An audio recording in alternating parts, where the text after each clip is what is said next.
আপনি কোথা পড়াশোনা করেছেন? আপনি কোথাও পড়াশোনা করেছেন? কোথা থেকে ফারেক হয়েছেন? আপনি হয়েছেন কোথা থেকে? কি বলবে ছেলেরা? ফুটপাত শরীফের কথা বলবে, কথা বলবে, ফুটপাত শরীফের কথা বলবে, বসিরহাটের কথা বলবে, কোথাকার কথা বলবে। তাহলে আপনার গ্রামের নামটাই কিন্তু তারা বলবে যে বেলেডাঙ্গি, বেলেডাঙ্গি হাফিজ, এই বেলেডাঙ্গা হাফিজা মাদ্রাসা।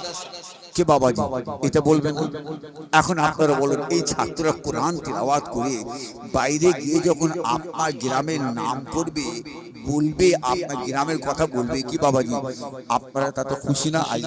আজকে প্রতিষ্ঠান করেছিলাম বলে আজকে আমাদের মাদ্রাসা থেকে ছাত্র আল্লাহ করে হাফেজ হয়ে বাইরে গেছেন, আজকে তারা আমাদের প্রতিষ্ঠান, আমাদের গ্রামের কথা তারাই কথা বুঝতে পারলেন না? বর্তমানে এখন মাদ্রাসায়